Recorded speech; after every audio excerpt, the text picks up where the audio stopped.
está autorizado todavía ningún otro medicamento que no sea del grupo de la insulina.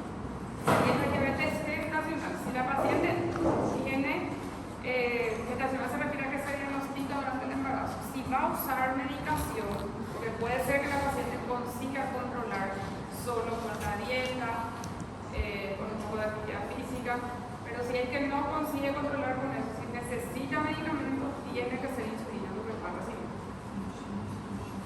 En la diabetes tipo 2 ocurría que había algo que se llama resistencia a la insulina. O sea, hay insulina, pero el cuerpo no puede utilizar. No se une la insulina a su receptor, se secreta la insulina por el páncreas. No se une la insulina al receptor, entonces la glucosa no entra dentro de la célula y el paciente queda con hiperglicemia. Los tejidos que tienen que captar principalmente, que son el músculo y el tejido adiposo, no captan la insulina, no captan la glucosa y eso produce aumento de la glicemia. Y en el organismo aumenta la producción de glucosa en el hígado. O sea, empieza a producir más y eso va a empeorar la hiperglicemia del paciente. Esa hiperglucemia tiene efectos sobre varios tejidos, va a producir algo que se llama glucotoxicidad, que va a ir alterando el metabolismo en los tejidos.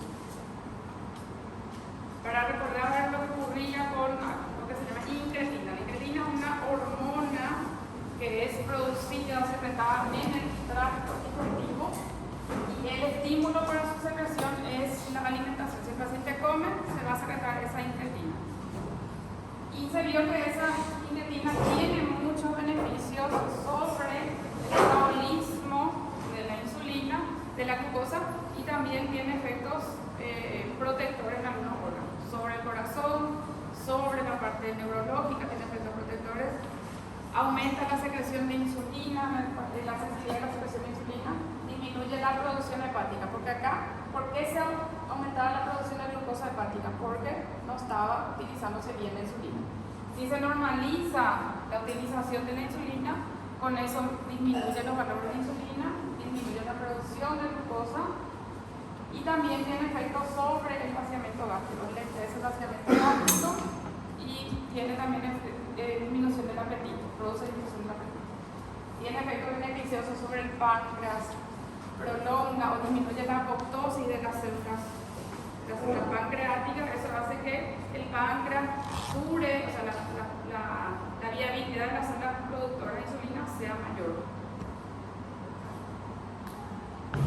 Primero, sobre los antidiabéticos orales, nosotros tenemos varios grupos. Yo les dije que recuerden, entre los secretagogos más antiguos, la glimepirida, y entre los no secretagogos que se usan hace más tiempo, ¿cuál tenían que recordar? No secretagogos. No secretagogos. Metformin, que son los que actualmente más se usan. Glimepirida, o sea, entre esos que todavía se usan son la glimepirida y la metformina. La glimepirida es secretagogo, eso quiere decir que aumenta la secreción de insulina. Por eso también puede producir hipoglicemia.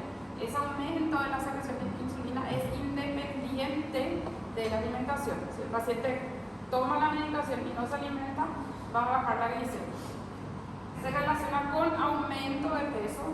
Eso es importante porque hay que tener en cuenta también si el paciente es obeso, no, para darle la medicación. Y está contraindicado la insuficiencia en pacientes de edad de este medicamento. No tiene demasiado efecto que sean graves, pero se tienen que evitar en estos pacientes. Este grupo, que es de la sitaglistrina, es también un secretagogo, pero es de un grupo de medicamentos que es más nuevo ya, que son los inhibidores de la DPP4 o la dipeptidilpeptidasa 4, ¿qué función tenía dentro del organismo esa enzima, la DPP4?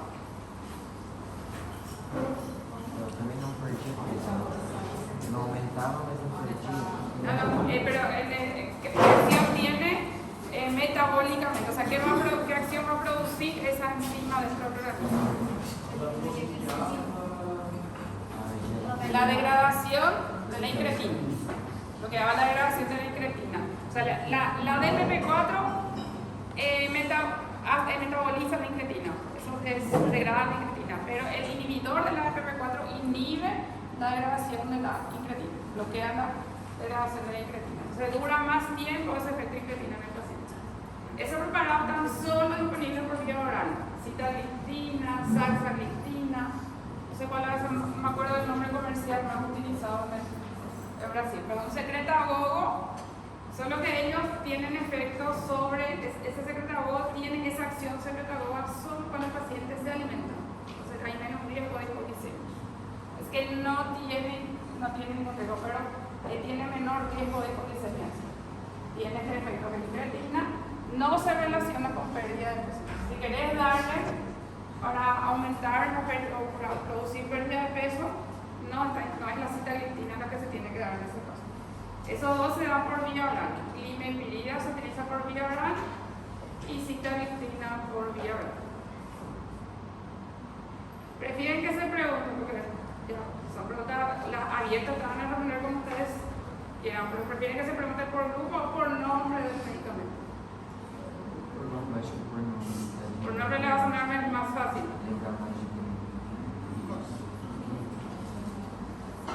Estos medicamentos, entonces, todo lo que son secretagogos aumentan la secreción de insulina. Producen una serie de modificaciones acá que modifican los electrolitos y el resultado es al final es aumento de secreción de insulina. ¿Cuándo se va a usar? Solo en diabéticos tipo 2 que tengan reserva de insulina. Si se les hace antidiabético al paciente y no mejora, antidiabético oral, no mejora, probablemente ya no tenga suficiente insulina ese paciente y hay que pasar a utilizar insulina también. Hasta el efecto incretina que se produce cuando el paciente va a alimentarse. Es medicamentos que tengan una acción incretina o similar a la incretina son dos. Los inhibidores de la APP4, que es esa sitagliptina, que inhibe esta enzima. Esta enzima degrada las incretinas y produce metabolitos, entonces ella no sirve, ya no tiene su utilidad de incretina. Estos inhibidores inhiben acá, esto va a durar más tiempo para que tenga todas esas acciones que están descritas ahí. En el caso de los incretinomiméticos tienen una acción similar a la incretina. O sea, medicamentos que simulan una acción, la acción de la incretina. ¿Y qué efecto tenían? Aumento de la insulina, glucosa dependiente, eso recuerden, la glucosa dependiente, eso hace que, como disminuye la resistencia también, ya empieza a captarse por los tejidos, por el tejido adiposo y por el músculo ya se empieza a captar la insulina, y la glucosa sale de la sangre y va a esos tejidos. Disminuye la producción dentro del hígado y disminuye la acción del glucagón, que es contrarreguladora de la insulina. O sea, el efecto opuesto al efecto de la insulina tiene el glucagón.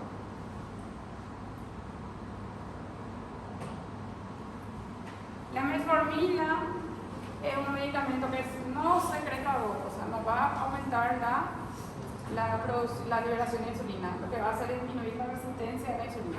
Hace que esa insulina que ya está circulando se pueda unir a su receptor y con eso facilite la salida de la glucosa de la sangre hacia los tejidos. Con eso va a disminuir la glicemia del paciente. Se vio que también tiene otros efectos beneficiosos en el paciente, por eso también se suele recomendar su utilización. Por eso tiene que ser la base del tratamiento del diabético tipo 2 si el paciente no tiene contraindicaciones, que son generalmente las insuficiencias renal, hepática, que en esos casos no se recomienda administrar. Y si no tiene ninguna de esas contraindicaciones, se puede dar porque mejora el perfil lipídico del paciente. Ese sí favorece la pérdida de peso, disminuye la agregación plaquetaria. Entonces va a mejorar el perfil lipídico y disminuir el riesgo de eventos vasculares en el paciente.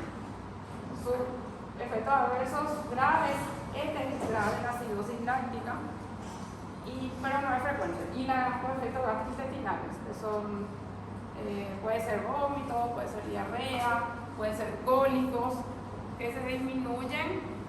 ¿De qué forma? ¿De qué forma tenemos que administrar la medicación al paciente para que disminuyamos esos efectos adversos gastrointestinales? ¿Cómo?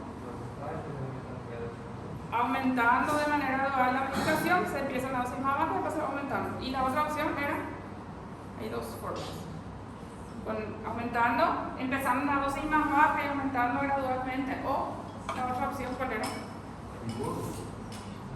No, en la LP, la forma LP, de liberación prolongada. Esa tiene menos efecto. Entonces, o se le da la forma de liberación prolongada, o se le da a dosis baja al inicio y después se va a aumentar. Pero ese tiene que tener, diabético tipo 2, si no está contraindicado, tiene que tener este medicamento. Después de este significa, recuerden, este recuerden, el Senatide, este sí se usa bastante. Este es el que actualmente ya está disponible para administración por vía subcutánea y por vía oral.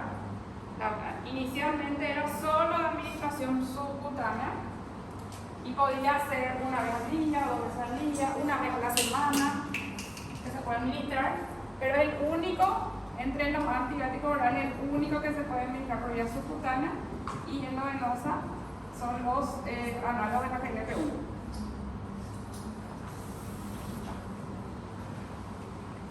Y estos también son secretagogos, tienen un efecto incretino, o sea que cuando el paciente se alimenta va a aumentar la secreción de insulina, va a tener todos esos efectos beneficiosos, la pérdida de peso, el control de la glicemia, la disminución del vaciamiento gástrico, y se puede hacer por vía subcutánea y vía oral actualmente. Sus efectos adversos pueden ser también gastrointestinales, y un efecto adverso que era un poco más grave es la pancreatitis, que se puede ver porque se estimula también más el páncreas. Senatide, semaglutide, liraglutide, todos son análogos de la GLP-1. El nombre comercial que probablemente más les suena es el Ozempic, que más se suele utilizar.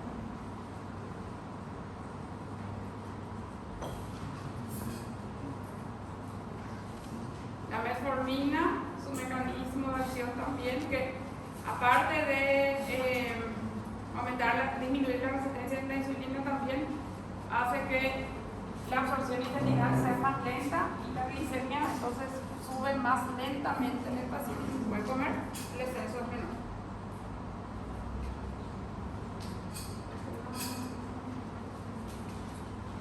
Y de esos dos, recuerden más los ISGLT2, empaglifosina y SGLT2, o también se le puede llamar glucosúricos. ¿Por qué glucosúricos? Porque aumenta la eliminación de glucosa por la orina.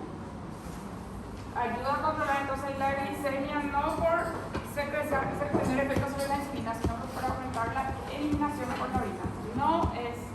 No son secretagogos. Los glucosúricos aumentan la liberación de glucosa, la eliminación de glucosa por la orina, favorecen la pérdida de peso también porque ayudan a controlar eso, porque ayudan a controlar la glicemia, y junto con la glucosa se elimina también sodio y también se va a eliminar entonces agua. Por eso ayuda a controlar el peso y ayuda a controlar la presión arterial en el paciente, por esos motivos. Porque el lugar donde actúa este medicamento es en un lugar donde está un cotransportador, que es ese cotransportador que los dos van a tener, lo que se une a eso va a actuar hacia la misma dirección. Ese cotransportador de glucosa y sodio que hacía, así reabsorbía sodio y glucosa en los túbulos. Y al inhibir eso, entonces la glucosa y el sodio siguen ese camino y van a eliminarse por la orina. Se elimina glucosa, se elimina sodio y se elimina agua. Por eso es considerado que también tiene un efecto nefroprotector y cardioprotector. Acá está, al inicio del túbulo proximal, este cotransportador, que lo que generalmente hace es reabsorber. ¿Hacer qué? Se reabsorbe la glucosa y el sodio. Pero cuando se hace el medicamento, se inhibe la reabsorción, entonces sigue el camino y se elimina por la orina. Glucosa, sodio y el agua. Por eso tiene su efecto nefroprotector y cardioprotector.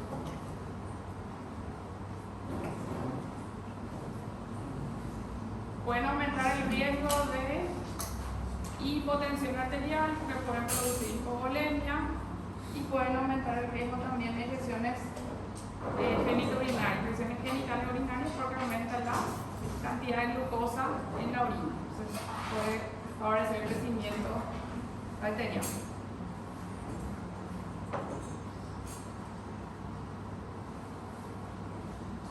Ahí les puse para que vayan viendo. Dijimos que entonces por nombre, entonces la vía, lo que tienen que saber, vía, hay solo uno que se puede hacer por vía subcutánea y vía oral. Este es solo esto, ¿verdad? Secretagosos son ¿cuáles?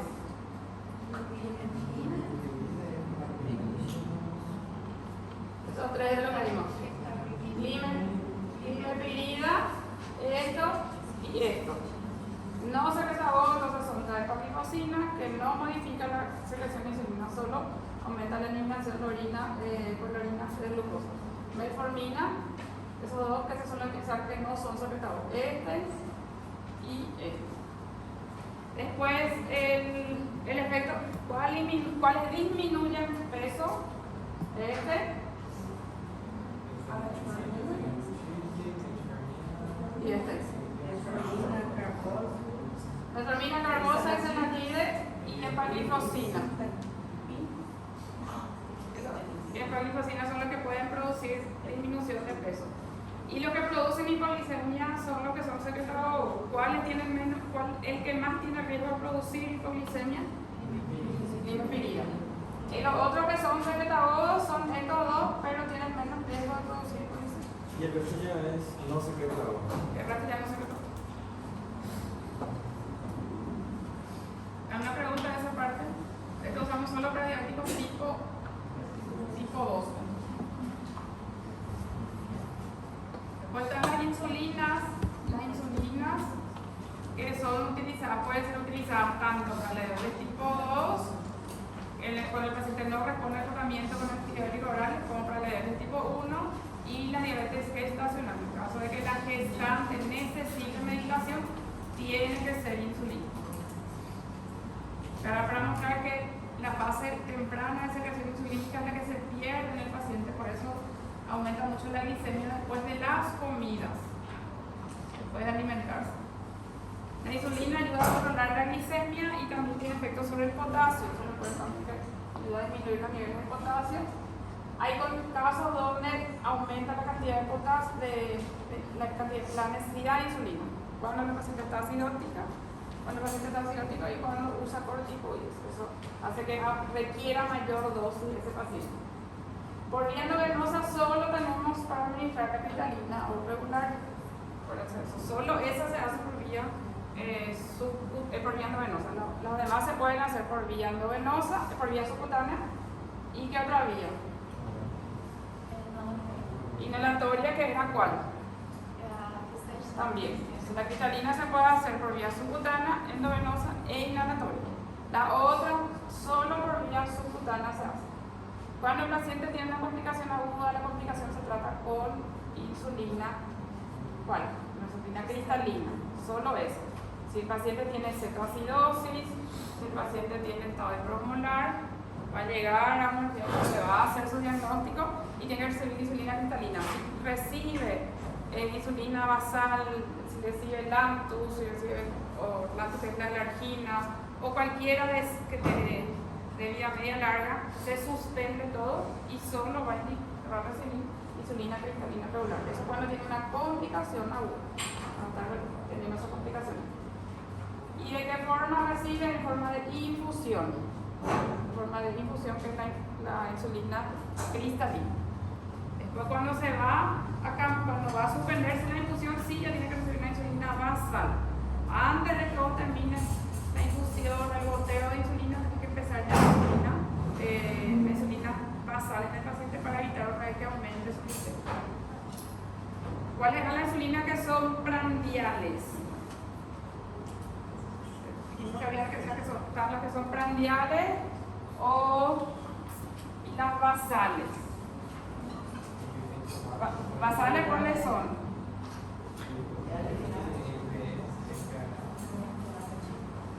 NPH después. Alinilolimpro, limpro entra en prandial. NPH, la glargina, la de Temir. Estas son las basales. Y toda la cristalina es, o la regular, es prandial, y todas las rápidas, nitro, apartado, glucina, son todas prandiales. ¿Por qué se le denomina de esa forma? Porque se dan para que tengan un efecto enseguida, y generalmente se dan antes de la comida para que no les suba mucho su. Todas las que son ultra rápidas, glucina y apartado.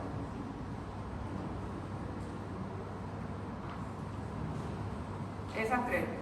Y la NPH, la glargina, la Temir son basales porque se dan para tratar de que la glicemia no oscile tanto, no tenga muchas modificaciones. Entonces, igual tiene más riesgo de producir hipoglicemia, que el grupo tiene más riesgo de producir hipoglicemia.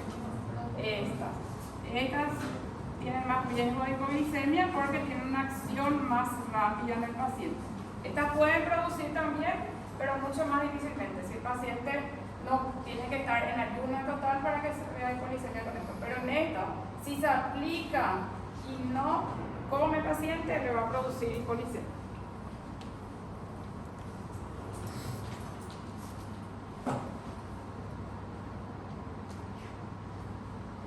Las insulinas basales son la acción intermedia y lenta. Intermedia es la NPH, las otras dos son lentas. Las prandiales son las de acción rápida, que son la cristalina y sus modificaciones. Un ratito para. Estas que tienen la acción más rápida son las prandiales, la Lipro, apartando la glucina, la regular o cristalina, y la insulina cristalina de que la inhalaba. La NPH, glargina, de Temir y de Grudet son insulinas basales. Esta tiene menos riesgo de producir hipoglicemia que esta no. Y en todas, ¿qué diferencia? En este se le agrega una sustancia que es la protamina, que le da ese color blanquecino que hace que se absorba más lentamente. En estas había modificaciones en la estructura, en los aminoácidos. Había o sustitución de un aminoácido o cambio entre la posición entre uno y otro. Y en esto también hay cambio en la estructura. Se modifica la estructura original de la insulina. Eso hace que dure más tiempo el efecto de la medicación. Demora más para verse el efecto, pero dura también más tiempo. Habíamos quedado también en que cualquiera de las dos podemos considerar como la más rápida, independientemente de la vía, entre esta y esta, porque según algunas literaturas este es un poco más rápido que este, pero según otros es la inhalada. En un gráfico teníamos que se veía como de la acción más rápida la Lipro, apartado de glucina, y había otro donde aparecía al revés, primero la inhalada. Entonces podemos quedar entre que esas dos son las que tienen una acción más rápida, la Lipro, apartado de glucina, independientemente de vía, y la inhalada. Endovenosa. Sí, y por eso si es de acuerdo a la vía, o sea, si es por vía independientemente de la. Si es por vía endovenosa. ¿Cómo?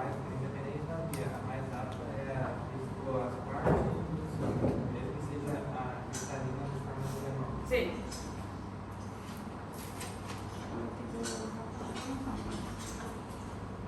Ahí vimos.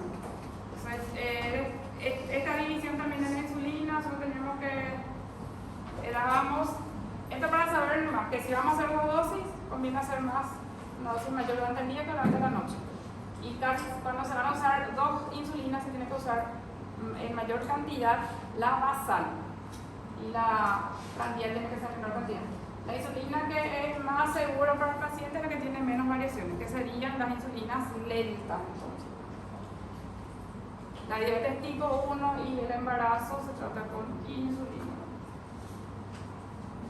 La corrección de hipoglicemia se hace con glucagón y glucosa. Eso depende de la vía, o sea, de la condición del paciente. El glucagón se puede hacer en el paciente, puede ser suficiente solo con eso. Y la glucosa se puede hacer vía oral o endovenosa, dependiendo de su nivel de conciencia. Si puede tomar, si puede tragar el paciente, se hace por vía oral. Si él está inconsciente, está sufriendo o está convulsionando, se tiene que hacer por vía parenteral. Las basales son la intermedia y la lenta, las prandiales son la de acción rápida. La insulina regular es la única que se puede hacer por vía subcutánea, no venosa, y la otra solo por vía subcutánea.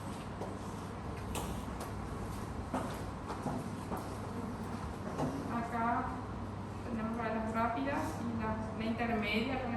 La única intermedia es la NPH y las otras son, los que están por encima de la NPH son las rápidas y las otras son de acción lenta. Y las mezclas tenían qué tipo de insulina, qué tipos de insulinas. Intermedia y rápida. Puede ser intermedia, una NPH con cristalina o una NPH con una modificada de las rápidas. Los dispositivos que tenemos son estos 5, las jeringuitas, que se tienen que cambiar siempre, los fenolígrafos. El paciente no puede compartir pen ni jets, ¿verdad? Jeringa tampoco, pero eso, el pen es para uso personal, los jets también. Las jeringas, ¿de dónde se cargan? Las jeringas se cargan de los viales, se cargan de las botellitas. Eso sí se puede usar para más pacientes, pero se tiene que limpiar y se va a usar la jeringa por una sola vez.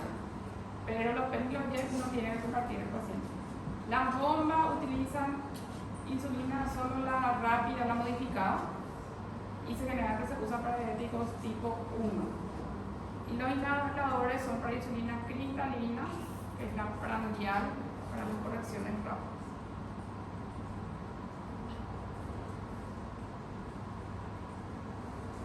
¿El glucagón en qué caso usábamos? Hipoglicemia. Y la desintoxicación por beta bloqueante. Las manifestaciones de hipoglicemia son de dos tipos: las manifestaciones adrenérgicas y las manifestaciones neuroglucopédicas, que se ven por disminución de la glicemia que afecta al sistema nervioso central. Cuando empieza esta es la complicación más grave que puede tener la administración de insulina. Y las complicaciones de las manifestaciones adrenérgicas son las que suelen ayudar a que nos demos cuenta que el paciente está en hipoglicemia, que está entrando. Tienen que hacerse obligatoriamente controles de glicemia capilar o hemoglucotés o HGT en el paciente que usa insulina. Eso tiene que tener sus controles. Vimos que el esquema al inicio puede ser varias veces al día, pero una vez que se controla puede hacerse una vez al día más ya en horarios diferentes. Los objetivos que teníamos terapéuticos son estos. ¿Eso qué quiere decir? Que nosotros tenemos que conseguir que el paciente contenga estos valores. La glicada menor a 7, si no se consigue eso, no estás llegando al objetivo terapéutico y tienes que ajustar tu medicación.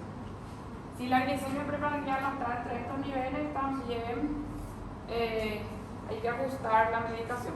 Puede ser que esté muy alta, puede ser que esté baja también. Acá está poniendo como límite inferior 90, porque si es que es menor a eso, hay riesgo de hipoglicemia. Si el paciente amanece frecuentemente o tiene frecuentemente controles bajos antes de la comida, hay riesgo de hipoglicemia también en ese paciente, se tiene que ajustar su medicación. Y la glicemia después, recuerdo, después de las 2 horas tiene que ser menor a 150 para decir que está bien controlado. ¿Cómo vamos a empezar el tratamiento en un paciente diabético tipo 1? ¿Qué le vamos a indicar? ¿Qué tratamiento se le va a indicar al paciente que es diabético tipo 1? Insulina. Ese no tiene nada de insulina, probablemente necesite 2 tipos de insulina. Probablemente solo con la basal no sea suficiente, pero tiene que recibir solo insulina. El esquema puede ser diferente, puede ser por bombas, el paciente puede ser eso, puede ser con NPH y la preprandial, puede ser con las de acción larga, acción lenta. Pero tiene que ser siempre insulina. En el paciente con diabético tipo 2 se puede empezar el tratamiento con antidiabético oral. ¿Qué tiene que tener? ¿Qué es lo primero que tiene que tener? Metformina. Va a empezar con metformina. Puede ser que controle solo con metformina. Si no controla con metformina, se va agregando los otros medicamentos. Y de preferencia, ¿qué le vas a agregar como segunda después de la metformina? Que está indicado actualmente. ¿Qué grupos son los que más se suelen indicar? análogos LP1, inhibidores de la FP4 o glucosúricos. ¿En quiénes es mejor usar, quiénes se van a favorecer mucho de los glucosúricos? Los pacientes que son cardiópatas, los pacientes que son que tienen insuficiencia cardíaca, son los que más se van a beneficiar por eso. Si es que se empieza con metformina, si podés darle otro, le das análogo de la GLP1 o inhibidores de la FP4. Si el paciente es un cardiópata, le va a venir bien un glucosúrico. Y en caso de que no se pueda, sigue siendo efectivo, pero en caso de que no se pueda, no pueda contar con eso, porque es más caro que la glimepirida, pues ahí se suele dar la glimepirida. Y generalmente hasta 3 antidiabéticos orales se hacen, y si no mejora con eso, se tiene que hacer insulina. No necesariamente, si recibe insulina no quiere decir que no puede recibir antidiabético oral, puede recibir los dos puntos del paciente. Si bien está en tratamiento el paciente con antidiabético y no se está controlando, querés hacer la insulina, tenés que agregar insulina, no que le vas a sacar todo y le vas a sacar solo con insulina. Se va agregando y después se va ajustando a la medicación, pero no se le saca todo al paciente, se va agregando la medicación para dar. Puede desescalarse, puede el paciente usar insulina y después volver a usar antidiabéticos orales, puede también. Si es que el paciente se ve que tiene reserva de insulina el paciente, se puede volver a usar antidiabéticos orales. ¿Alguna pregunta de esta parte? Doutora, como faz para calcular a quantidade de unidade internacional que o paciente precisa tomar insulina? 0,1 unidad por kilo peso suele ser, o 1 unidad por cada 10 kilos. Para todos os tipos de insulina ou tem valor para sacaromedia, para as basais? No, para todos se calcula, o tener que calcular eso para hacer, por ejemplo, si vas a empezar con NPH y la rápida, tenés que calcular igual así y dividir nomás. Si te sale 10, ¿cuánto tiene que ser? Dijimos que tiene que ser más basal, entonces ponerle por ejemplo 6 de basal y 4 del otro, o 8 de basal y 2 nomás del otro. Então é sempre 0,1 Para empezar. para eles. Para empezar, si no mejora el paciente, vos tenés que aumentarle. Casi siempre, difícilmente necesita más cantidades por día que su peso. O sea, si el paciente pesa 60 kilos, generalmente con la dosis máxima suele ser eso. Y vos ajustás la medicación y la ajustás también después cómo vas a hacer tu distribución. Con la glargina sí suele ser una vez por día nomás, y se suele preferir también a la noche para que, como dura mucho tiempo, así para que no haga hipoglicemia el paciente. ¿Alguna otra consulta?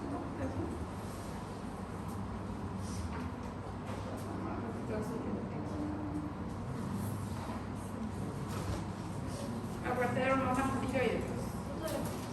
Sí. Qual que é a dose máxima que o paciente pode receber? No hay una dosis máxima, pero generalmente se controla con 1 unidad por kilo peso, ya suele controlarse. O sea, la cantidad de unidades que necesita por día no suele pasar su peso.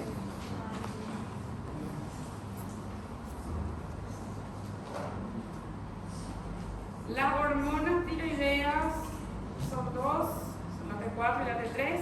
La forma activa, ¿cuál era?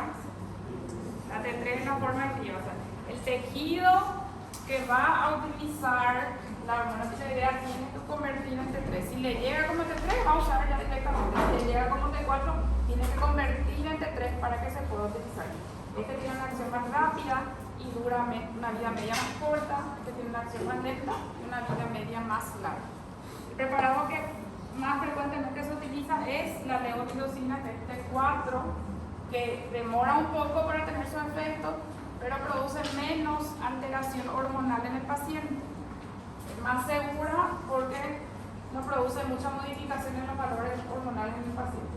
Este se usaba en un solo caso. ¿Cuál era?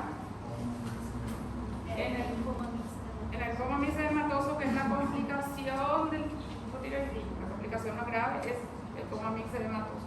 Entonces, en ese caso se indicaba la T3 o la testosterona, y en los otros casos se suele indicar la T4. Hay una combinación también, pero se usa muy poco. La combinación de T4 T4 con T3 que tienen 9 partes de T4 por cada parte de T3.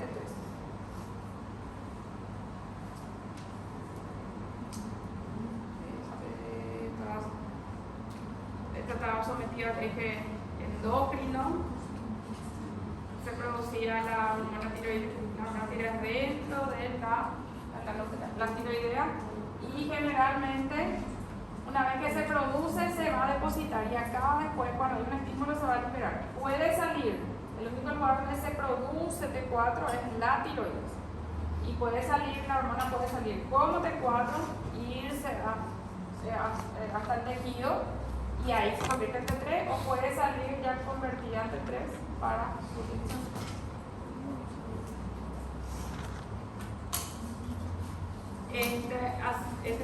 La hormona tiroidea tiene efectos sobre varios tejidos, sobre la parte neurológica, cardiovascular, sobre el tejido adiposo, sobre el hueso también, sobre la parte metabólica también tiene interacción. Nosotros dábamos la hormona tiroidea en pacientes con manifestaciones de hipotiroidismo. O sea, el hipotiroidismo puede ser autoinmune o ese hipotiroidismo puede ser por déficit de yodo, que son las causas más frecuentes. Algo autoinmune o un déficit de yodo. Para compensar, o sea, para equilibrar todas estas alteraciones que tiene el paciente hipotiroideo. Tiene el metabolismo del tejido, generalmente aumenta de peso porque su tránsito intestinal está disminuido, suele tener estreñimiento, puede tener bradicardia, puede retener líquido y desmatizarse, puede tener derrame pericárdico, ascitis, derrame pleural, que generalmente se le hincha también cuando estaba descompensado ya, se le hincha también la cara al paciente. Y para corregir todas esas alteraciones se administra principalmente la T4. Se hace su control, se hace superficiroideo y se ve cómo están esos valores. Si era primario tenía que ser T4 baja con TSH como iba a estar aumentado. Si es un hipotiroidismo secundario o terciario van a estar los dos en la misma dirección, T4 baja y TSH baja. Las indicaciones son el hipotiroidismo primario para la administración de la T4, hipotiroidismo primario, hipotiroidismo subclínico cuando se utilizaba. Cuando la TSH es mayor a 10. Hipotiroidismo subclínico no tiene clínica, por eso está diciendo que es subclínico. No tiene clínica, solo se detecta por laboratorio. Tiene una TSH por encima de lo normal. Si está por encima de 10 se trata, si está por debajo de 10 se hace control normal. El hipotiroidismo en el embarazo se tiene que tratar. ¿Qué valor es diferente en el hipotiroidismo del embarazo? ¿Qué valor tenemos en cuenta para empezar el tratamiento nosotros? ¿T4 o TSH? TSH. La TSH tiene que estar menor en las pacientes embarazadas. En todos los trimestres se tiene que hacer su control y ahí se ve cómo está. Hipotiroidismo secundario tercero también recibe, pero ahí hay que buscar causa. Hipotiroidismo transitorio también puede requerir el tratamiento. Algunos hipotiroidismos puede ser así de origen autoinmune, puede ser transitorio y también la que está relacionada con el parto puede ser transitorio. El coma, que es la complicación más grave, se trata con T3, los otros toditos T4 y T4. El paciente con tiroidectomía también tiene que recibir eso, si es total o parcial. La tiroidectomía puede ser por un cáncer o puede ser por un bocio. El bocio simple también se trata con T4. En el bocio simple hay aumento de tamaño con funcionalidad normal, pero para tratar de retroceder, si no es muy importante ese bocio, para tratar de disminuir un poco el tamaño de ese bocio, se le administra T4 al paciente. En el bocio simple la funcionalidad tiroidea es normal.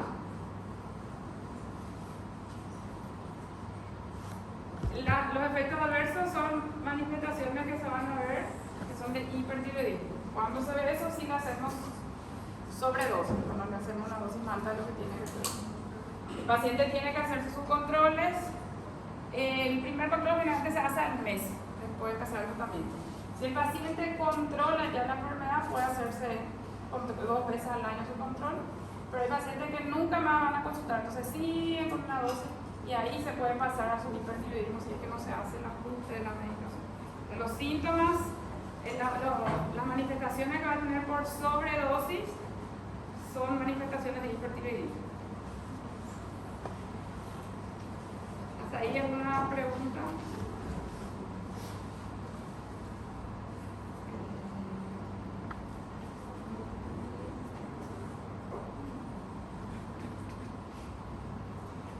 Y en el hipertiroidismo se ven manifestaciones opuestas a las que le llaman el hipo. El paciente está hiperactivo, está taquicárdico, puede tener diarrea, pérdida de peso, tiene alteración en el sueño, o sea, enfermedad de insomnio, el otro tiene somnolencia. Y también para corregir las alteraciones se hacen los medicamentos que son denominados antitiroideos. Y acá también se tiene que hacer su dosaje hormonal. Si su T4 está alta y su TSH está baja, ¿cómo es? ¿Primario o secundario? Primario. Si está bajo TSH y T4, ahí es algo secundario. Las patologías que producen hipertiroidismo puede ser porque le damos de más al paciente, puede ser el boce tóxico difuso, que es la enfermedad de Graves, el adenoma hiperfuncional, que es un nódulo nomás que está funcionando de más, y el bocio multinodular. Acá, ¿qué diferencia había? Tiene una base autoinmune, tiene una respuesta. Esta patología se produce porque el paciente produce anticuerpos que van actuando contra su sistema. Y en este caso, acá la diferencia es que en los dos casos suele haber bocio, aumento del tamaño del tiroides. Este tiene nódulo, este no tiene nódulo.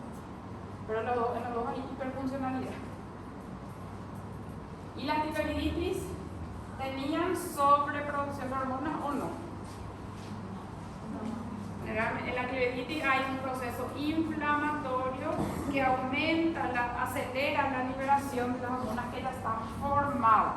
Después que pase ese episodio, esa fase aguda, el paciente puede quedar con una funcionalidad normal otra vez o puede quedar con un hipotiroidismo.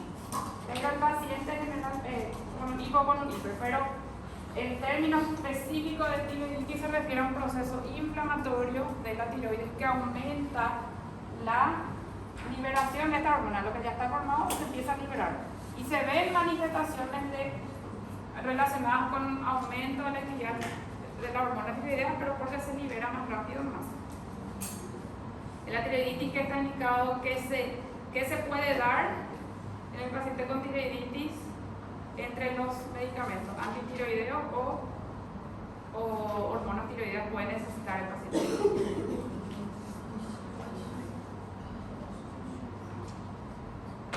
¿Qué decía? La que le voy a mostrar ahí. Contraindicaba tiroiditis y la antionamida, porque podés producir un hipotiroidismo, entonces no se da. ¿Qué puede recibir el paciente con tiroiditis? Puede necesitar o puede recibir para controlar su manifestación. El paciente con tiroiditis puede llegar a necesitar, si queda con hipotiroidismo, T4, y si cuando está con sus manifestaciones, beta-bloqueantes. Para controlar, en el caso cuando está con sus manifestaciones, lo que vas a hacer son los beta-bloqueantes para tratar de frenar esa respuesta nomás. Pero lo que no tiene que recibir es antitiroideos.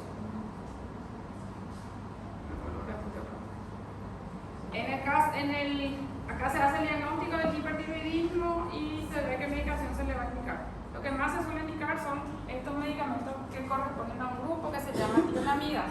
Y son 3: el propiltiuracilo, metimazol y carbimazol, que actúan sobre la producción de las hormonas tiroideas, que inhiben una enzima que se llama peroxidasa. Acá y acá. Se disminuye la producción de hormonas tiroideas. Un efecto adicional que tiene uno de ellos, que es el T4, es sobre la conversión periférica. Dijimos que la forma activa de las hormonas tiroideas es la T3. Entonces, si se libera como T4, se tiene que convertir a T3 para que el tejido pueda utilizar. Ese paso bloquea entre ellos solo el propil tiuracilo. Esta inyección, la conversión periférica, hace solo el propil tiuracilo.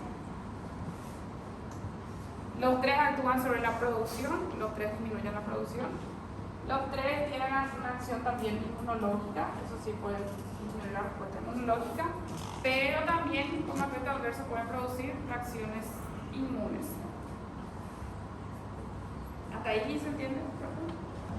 ¿Los tres actúan encima de la peroxidasa? No, si los tres actúan sobre la peroxidasa, los tres disminuyen un poco la respuesta autoinmune que tiene el paciente, en el caso de la enfermedad de Graves, que tenga por eso, pero solo el propil tiuracilo inhibe la conversión de T4 a T3. En el embarazo, ¿cuál se prefería utilizar en el primer trimestre? El propil tiuracilo.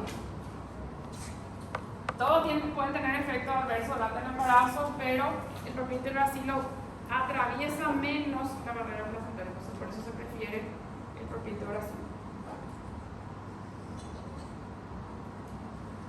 Entre los efectos adversos que pueden producir estos medicamentos, uno es hipotiroidismo, que es por acción de la medicación directamente. Si le hacemos de más, así como si le hacemos T4 de más, podemos producir hipertiroidismo. Si hacemos de menos también, o sea, si le hacemos de más los antitiroideos, vamos a llevarlo al hipotiroidismo. Y algunas respuestas autoinmunes, hepatitis, lupus, un efecto que no es grave, pero que se puede ver en la leucopenia, y la granulocitosis sí es grave. En este caso se tiene que suspender la medicación. Si presenta fiebre también, se tiene que suspender la medicación. Cuando presenta fiebre o un proceso infeccioso se suspende.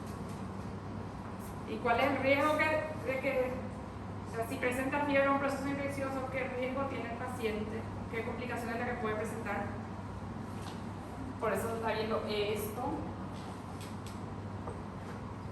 La granulocitosis. Por eso es que cuando presenta esto, se indica la suspensión del medicamento, un control laboratorial para ver si está o no con la granulocitosis.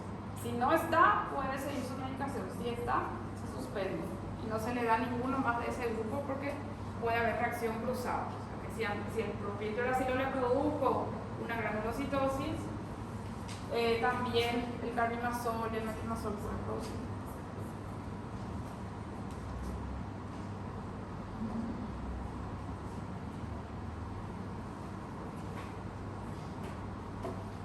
Las indicaciones de la tionamida son la enfermedad de Graves, que tiene la base autoinmune, la respuesta autoinmune en el paciente.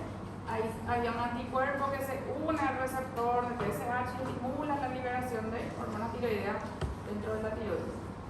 La enfermedad de Graves que tiene el bocio difuso y tenía generalmente la oftalmopatía también como otra manifestación. El bocio multinodular, nódulo, y que es tóxico también, la tormenta tiroidea, que es la complicación del hipertiroidismo.